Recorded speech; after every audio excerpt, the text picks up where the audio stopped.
students. Today we are going to see about microspore structures and pollen grains.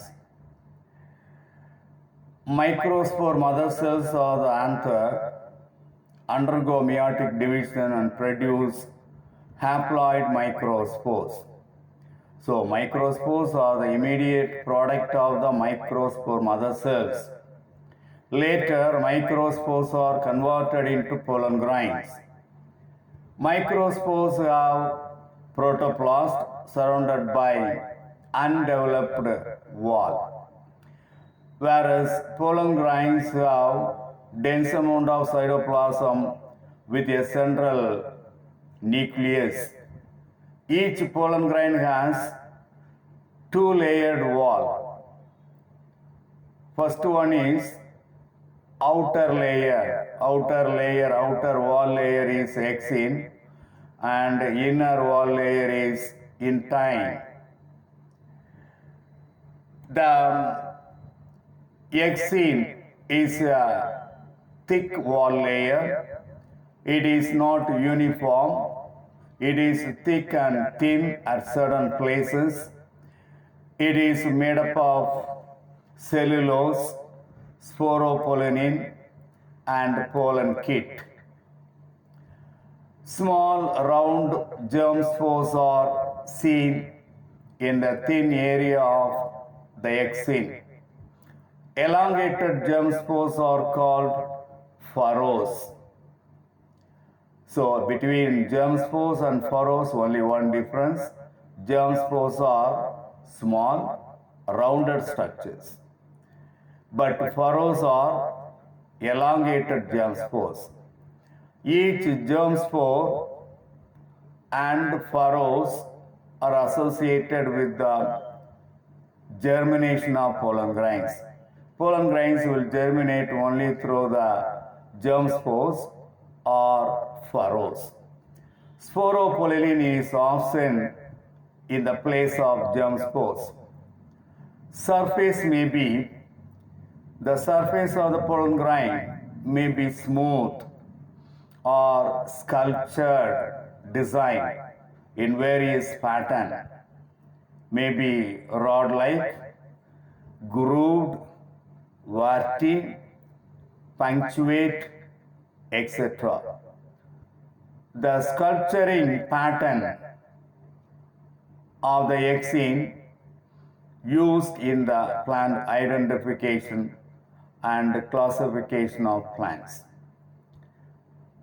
Inner to the exine, there is a thin, uniform inner layer that is called intine. Intine is the inner wall layer.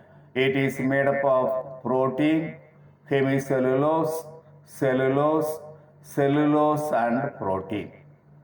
So that is the intine. Shape of the pollen grains.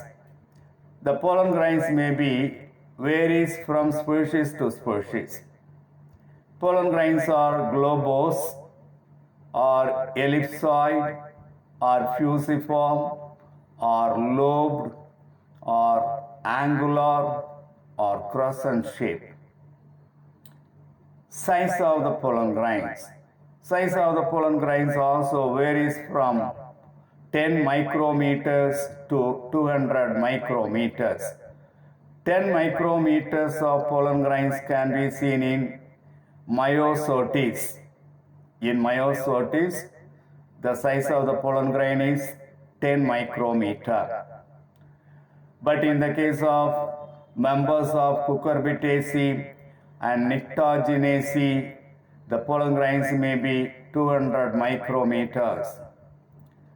Wall of the pollen grains, the wall material of the pollen grain. Sporopollenin is the wall material of the pollen grain. It is contributed by both pollen cytoplasm and tapetum. The sporopollenin is derived from carotenoids. It is resistant to physical and biological decomposition. It helps to withstand high temperature, and resistant to strong acid, alkalis, and enzyme action. So it preserves the pollen for long period in fossil deposit.